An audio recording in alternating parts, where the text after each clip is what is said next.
Hello friends, ഇന്ന് നമ്മൾ ഇവിടെ ഉണ്ടാക്കാൻ പോകുന്നത് ഒരു സാൻഡ്വിച്ച് ആണ്. അത് നല്ല ഒരു ചട്നി ആയിട്ട് നമ്മൾ അത് അരച്ച് ഇതിലെല്ലാം നമ്മൾ തേച്ച് കഴിക്കുമ്പോൾ വളരെയധികം രുചിയായിരിക്കും, നല്ല ഹെൽത്തിയുമായിരിക്കും. പെട്ടെന്ന് തന്നെ നമുക്ക് ഓഫീസിലൊക്കെ പോകുമ്പോൾ ജോലികൾക്കൊക്കെ പോകുമ്പോൾ നമ്മൾക്ക് വേഗത്തിൽ തന്നെ റെഡിയാക്കി കഴിക്കാവുന്ന ഒരു ബ്രേക്ക്ഫാസ്റ്റ് ആണ്. ഒട്ടും സമയം കളയാതെ നമുക്ക് നല്ല രീതിയിൽ ഇതെങ്ങനെയാണ് ഉണ്ടാക്കാമെന്ന് നോക്കാം. ഈ വീഡിയോയിൽ നമ്മൾ ബോണസ് ടിപ്പ് കൊടുക്കുന്നുണ്ട്, സ്കിപ്പ് ചെയ്യാതെ കാണണം. നമ്മൾക്ക് ഇത് ഉണ്ടാക്കാനുള്ള ചേരുവകളാണ്: ഞാനൊരു പിടി മല്ലിയില എടുത്തിട്ടുണ്ട്, 2 പച്ചമുളക് എടുത്തിട്ടുണ്ട്, ഒരു 5-6 കുതിർത്തിയ ബദാം, ഒരു കഷ്ണം ഇഞ്ചി, അതേപോലെ തന്നെ കുറച്ച് ക്യാരറ്റ് ചീയെടുത്തത് ഇട്ട് കൊടുത്തിട്ടുണ്ട്. പിന്നെ നമ്മൾ 2 പേരയ്ക്ക കുരു കളഞ്ഞ് അരിഞ്ഞെടുത്തതാണ്. നമുക്ക് മിക്സിയിലിട്ട് അടിച്ചെടുക്കാം. ആവശ്യത്തിനുള്ള ഉപ്പ് ഇടാം. പിന്നെ കുറച്ച് വെള്ളം ചേർത്ത് നല്ലപോലെ അടിച്ചെടുക്കാം, നന്നായിട്ട് അടിച്ചെടുക്കാം. ചട്നി പരുവത്തിൽ നമുക്കത് അടിച്ചെടുക്കാം. നമ്മുടെ ഇത് തയ്യാറായി കഴിഞ്ഞു. ഇതേമാതിരി നമ്മൾ അരച്ചെടുക്കണം.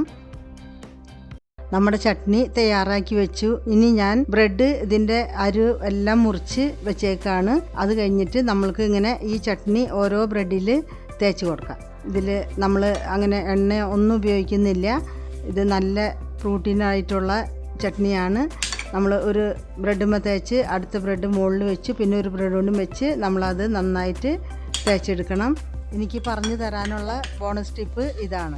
ഈ ചട്നിയുടെ ഒരു പ്രത്യേകതയുണ്ട്. നമ്മൾ ഇതിൽ ഒരു പിടി മല്ലിയില നമുക്ക് വളരെ നല്ലതാണ്. ലിവറും കിഡ്നിയെല്ലാം ശുദ്ധീകരിക്കുന്ന ഒരു സാധനമാണ് മല്ലിയില.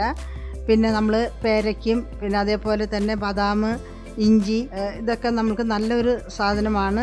ഹെൽത്തിന് വളരെ നല്ലതാണ്. അതുപോലെ തന്നെ പ്രതിരോധത്തിനും വളരെ നല്ലതാണ്. ഈ ചാനലിൽ പുതിയൊരു വീഡിയോ വരുന്നുണ്ട്.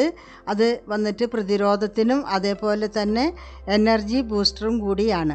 ഈ വീഡിയോ നിങ്ങൾ മിസ് ചെയ്യാതെ എല്ലാവരും കാണണം. പിന്നെ ചാനലിൽ പുതിയതാണെങ്കിൽ നമ്മുടെ ചാനൽ സബ്സ്ക്രൈബ് ചെയ്യാൻ മറക്കരുത്. പുതിയ വീഡിയോകളുടെ നോട്ടിഫിക്കേഷൻ കിട്ടുവാൻ വേണ്ടി ബെൽ ബട്ടൺ അമർത്തുക. ഇനി നമ്മൾക്ക് നല്ലൊരു മുട്ട ടോസ്റ്റ് ഉണ്ടാക്കിയെടുക്കാം. അതിനായിട്ട് നമ്മൾ മുട്ട കൊത്തി ഒഴിക്കുകയാണ്. ഒരു ബൗളിലേക്ക് മുട്ട കൊത്തി ഒഴിച്ചു. നമ്മൾ 1/4 ടീസ്പൂണ് കുരുമുളക് പൊടി ഇട്ട് കൊടുത്തു. ആവശ്യത്തിന് ഉപ്പ് ചേർത്ത് കൊടുത്തു. 1/4 ടീസ്പൂണ് ജീരകപ്പൊടി ഇട്ട് കൊടുത്തു. ഒരു നുള്ള് പഞ്ചസാര. ഇനി നമുക്കിത് നന്നായിട്ട് അടിച്ചെടുക്കാം. നന്നായി മിക്സ് ചെയ്ത് അടിച്ചെടുക്കാം.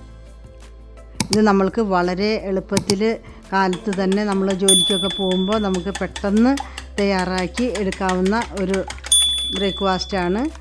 ഇത് 1 ടീസ്പൂണ് ഞാൻ ഓയിൽ ഒഴിച്ച് കൊടുത്തിട്ടുണ്ട്. ഓയിലിലേക്ക് നമ്മൾ അടിച്ച് വെച്ചിരിക്കുന്ന ബ്രെഡ് മുക്കി നമ്മൾക്ക് ഇത് പെട്ടെന്ന് തന്നെ തയ്യാറാക്കി എടുക്കാവുന്നതാണ്. ഇത് പലർക്കും ഞാൻ ഇതേപോലെ ഉണ്ടാക്കി കൊടുത്ത് വളരെ നല്ല അഭിപ്രായമാണ് അവർ പറഞ്ഞിട്ടുള്ളത്. നിങ്ങളും ഇതേമാതിരി തന്നെ ഉണ്ടാക്കിയെടുക്കണം. ഇതേമാതിരി നമുക്ക് വേഗത്തിൽ തന്നെ ഉണ്ടാക്കി നമുക്ക് കഴിച്ച് ജോലിക്കൊക്കെ പോകാനൊക്കെ വളരെ നല്ലതാണ്. നമ്മൾ മറിച്ചിട്ട് വേവിക്കുകയാണ്. ഇതേപോലെ മുരിയുമ്പോൾ നമുക്ക് അത് നമ്മുടെ ടോസ്റ്റ് റെഡിയായി കഴിഞ്ഞു. വളരെ കുറച്ച് ചേരുവകൾ മതി. നമ്മൾ മുട്ട അടിച്ചു, 1/4 ടീസ്പൂണ് നമ്മൾ കുരുമുളക് പൊടി, ജീരകം, അതേപോലെ തന്നെ ആവശ്യത്തിനുള്ള ഉപ്പ്, ഒരു നുള്ളു പഞ്ചസാര ഇട്ടാണ് ഈ മുട്ട അടിച്ചിരിക്കുന്നത്. അങ്ങനെ നമ്മുടെ റെസിപ്പി തയ്യാറായി കഴിഞ്ഞു. അടുത്തൊരു വീഡിയോയുമായി നമുക്ക് വീണ്ടും കാണാം. അതുവരയ്ക്ക് ബൈ.